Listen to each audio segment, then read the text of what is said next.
A couple days ago was Pi Day in the US. It's not a real holiday, no one gets the day off or anything like that. It's just something math teachers joke about. Of course, if you live anywhere else in the world, March 14th is written like this, so the connection with pi isn't as clear. But anyhow, that inspired me to continue my series of how we calculate the numerical value of pi, 3.14, whatever it is. This is a very special Pi Day episode of the Art of Software Development.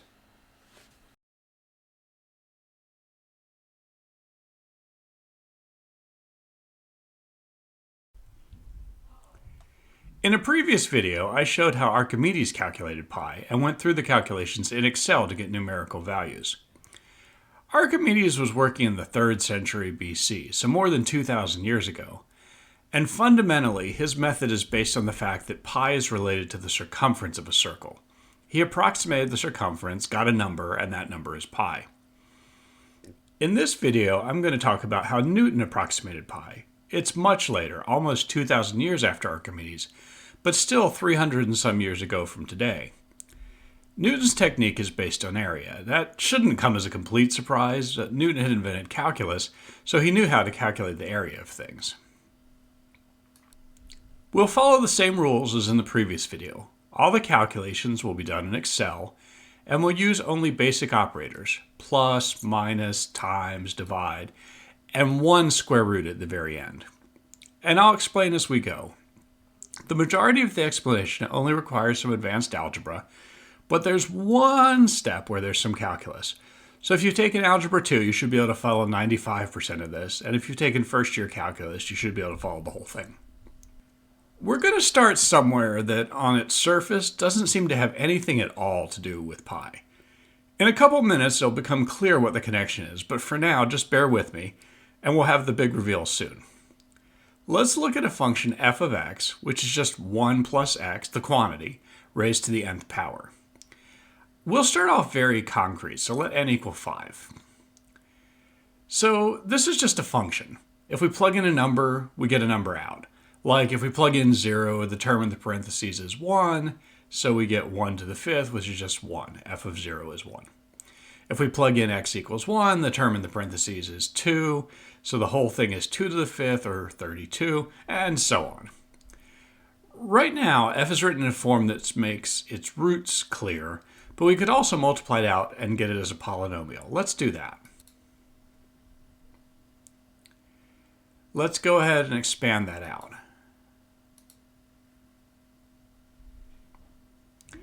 And let's start multiplying it out. First, we'll multiply the last two terms. And the two terms before that are identical.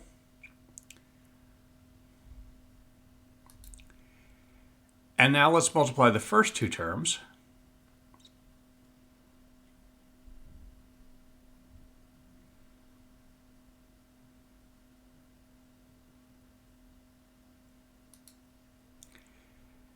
And now the final two terms.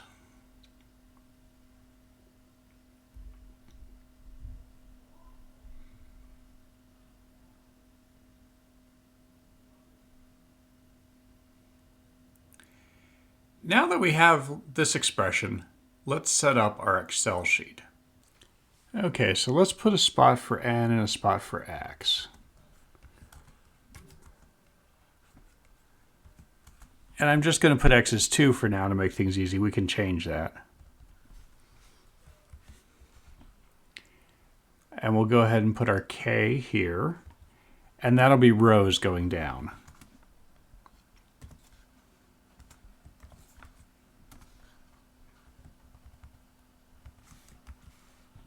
So I'll put the powers of x here.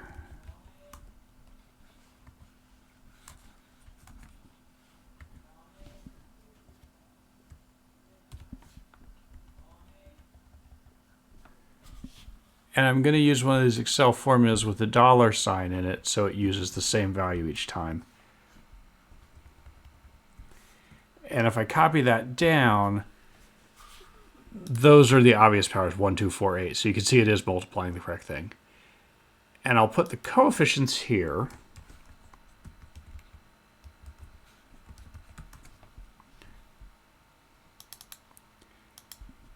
And I'm just going to put in the numbers we just saw.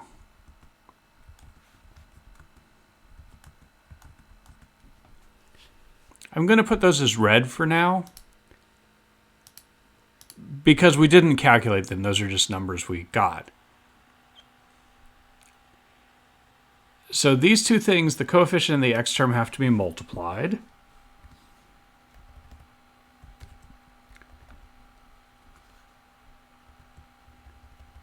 I'll copy that down. And now we want to sum these all up.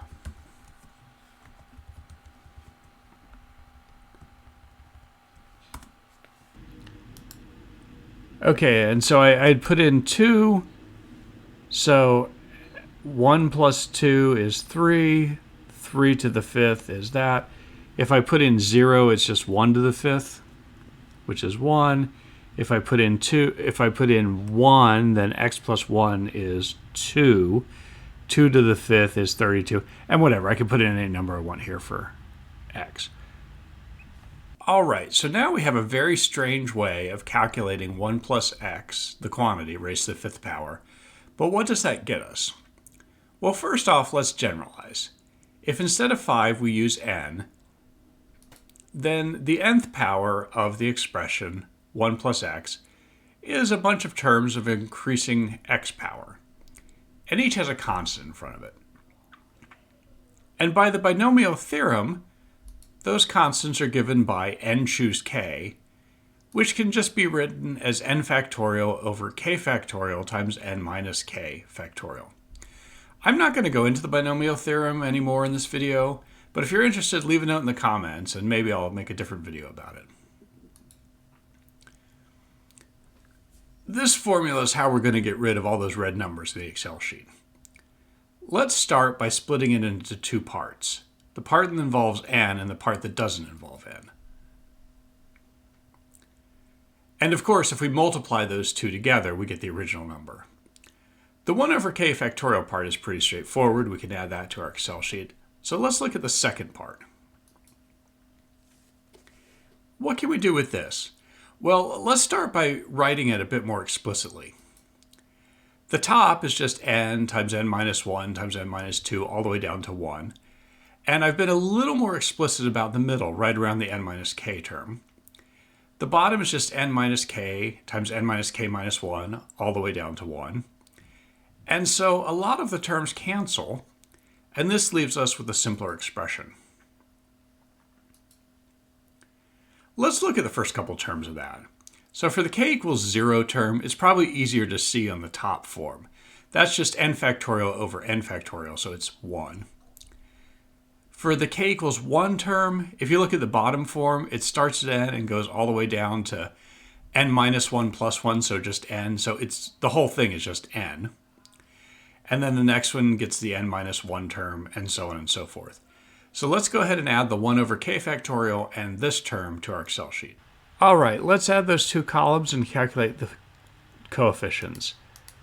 So we'll add the 1 over k factorial term.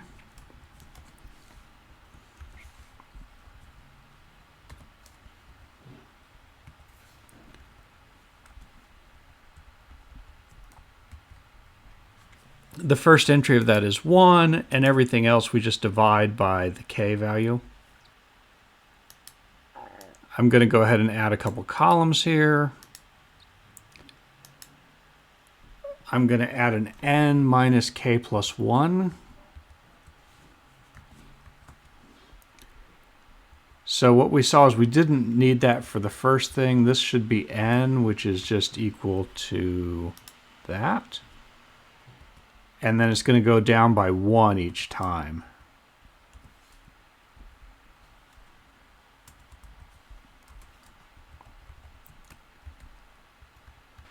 And so now I'm going to add my n factorial divided by n minus k factorial.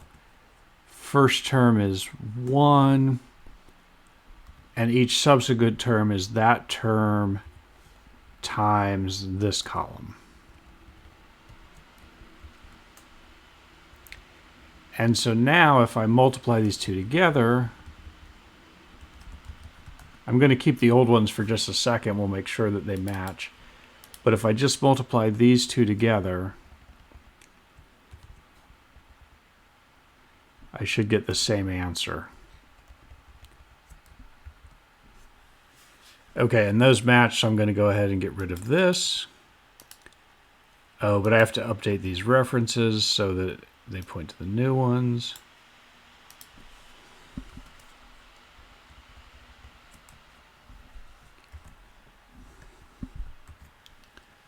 Okay, and again, 32. There's one kind of annoying thing. What if I change n to 6? So 2 to the 6 would be 64. But we only get 63. Why is that? Well, we need to copy this whole thing down a row. And we need to change the sum.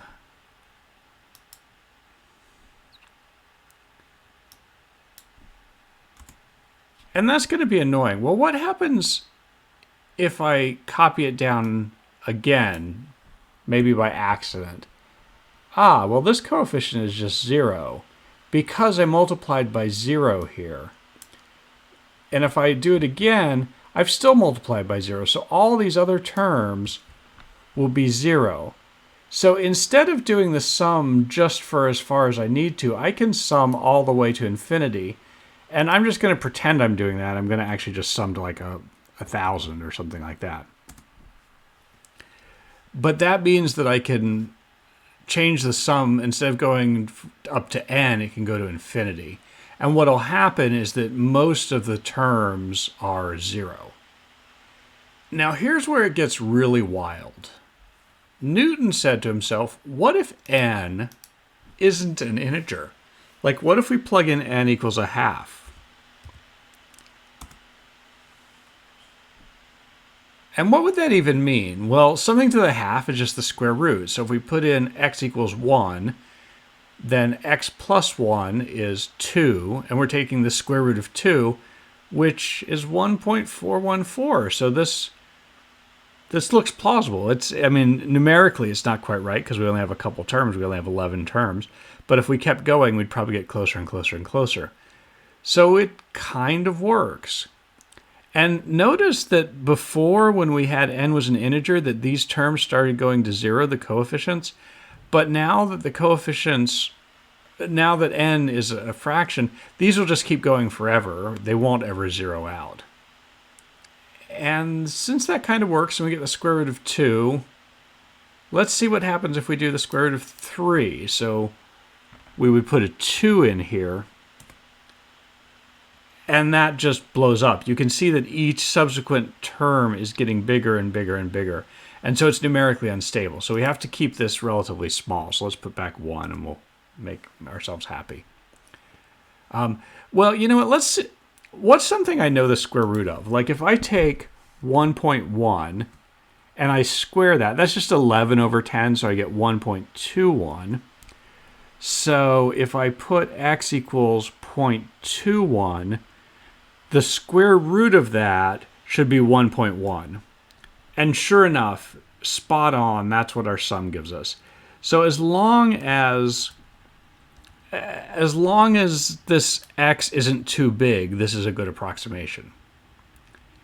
So how do we use this to calculate pi? This is where the calculus comes in. If we have coordinate axes and we draw a circle of radius 1, then its area is pi 1 squared, or just pi. We can write an equation for this circle. Remember, this was a new invention since Archimedes' time. Analytical geometry, where you could write equations for circles and things like that. That was all invented starting with René Descartes in the 1600s. And the equation we get is x squared plus y squared equals 1. And if we solve this for y, we get the square root of 1 minus x squared. And instead of using the square root, we can write this as the 1/2 power. And now it's starting to look kind of like what we have in Excel. Not exactly, but pretty close. And to finish out the thought, if we integrate y from, say, 0 to 1, we get the area of the shaded region here.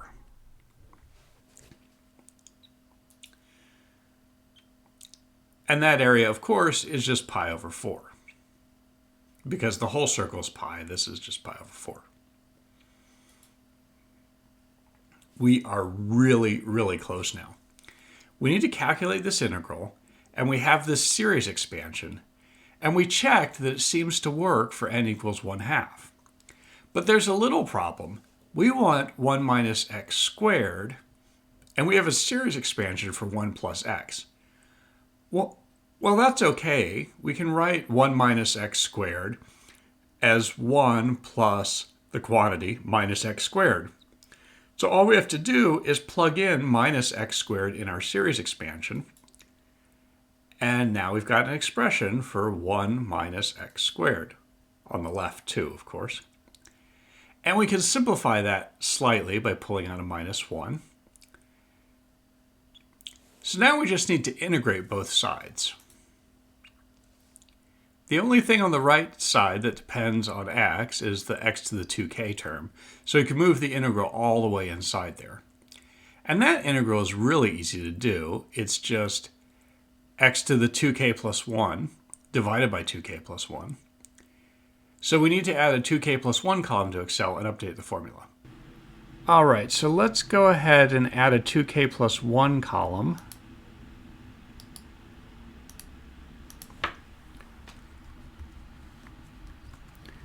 So for k equals 0, that'll just be 1, and then it goes up by 2 each time. We can copy that down.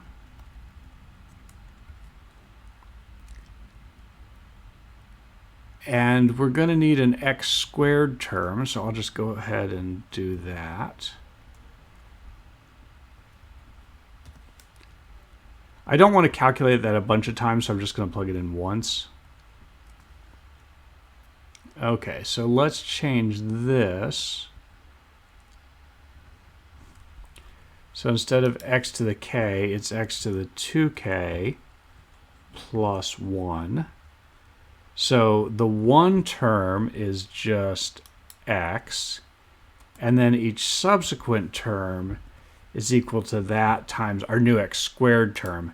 And again, because it's Excel, I have to put the dollar here so I get the same value each time. Copy that down. I need to change this so that we divide by 2k plus 1.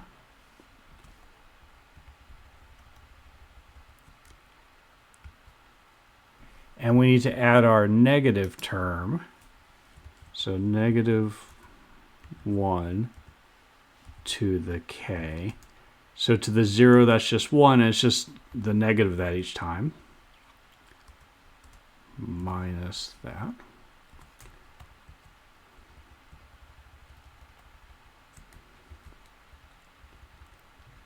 And let's update this.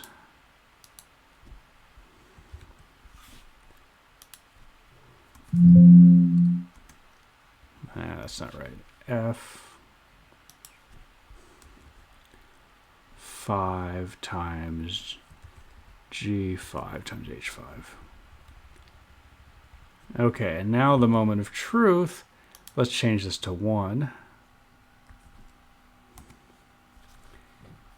And if we multiply that by 4, because that was going to be pi over 4,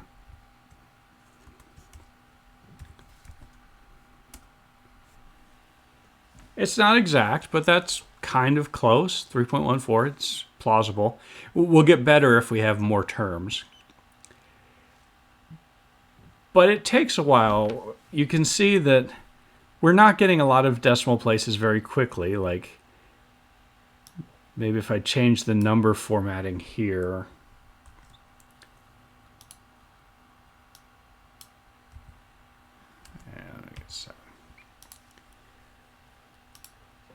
So you can see I get a digit, but then it's kind of slowing down. It takes 1, 2, 3, 4, 5 terms before I get the next digit.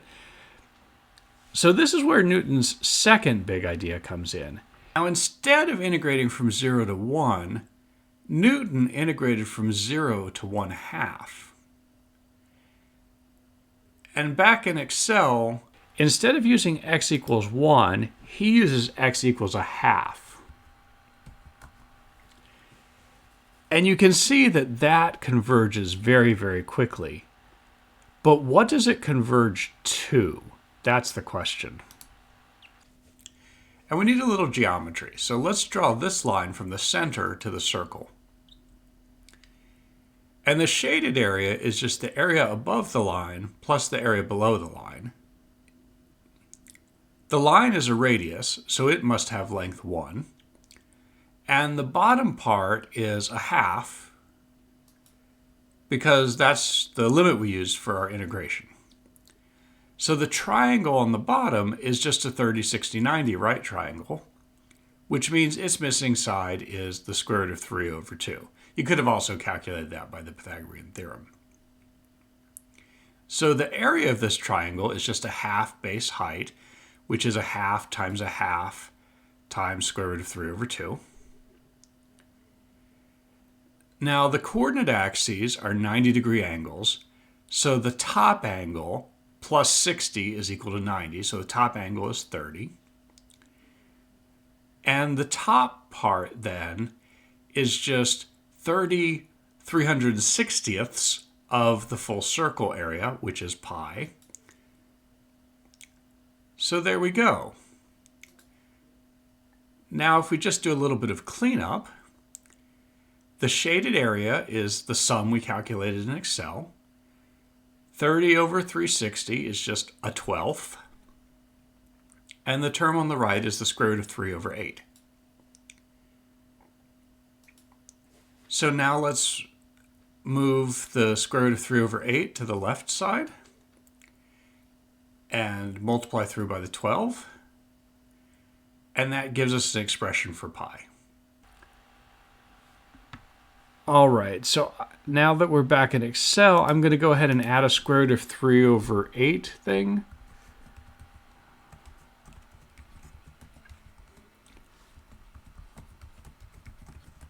And that's the only place we've used square root in this. And so then what I want to do is this should be 12 times the sum minus square root of 3 over 8. Boom. And if I wanted to really be crazy, maybe I could just do this as partial sums. So here, wait a minute. The partial sum here is just that. The partial sum here is this plus that. And we'll roll that down. And then if we put in our formula here,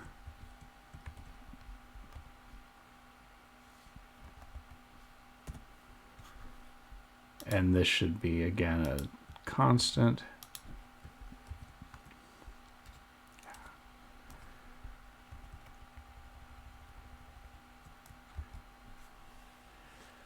Well, it takes a little bit, but it actually converges fairly fast.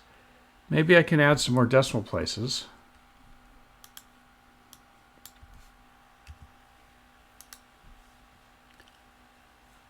And it's pretty good. Let me make this a little bit smaller.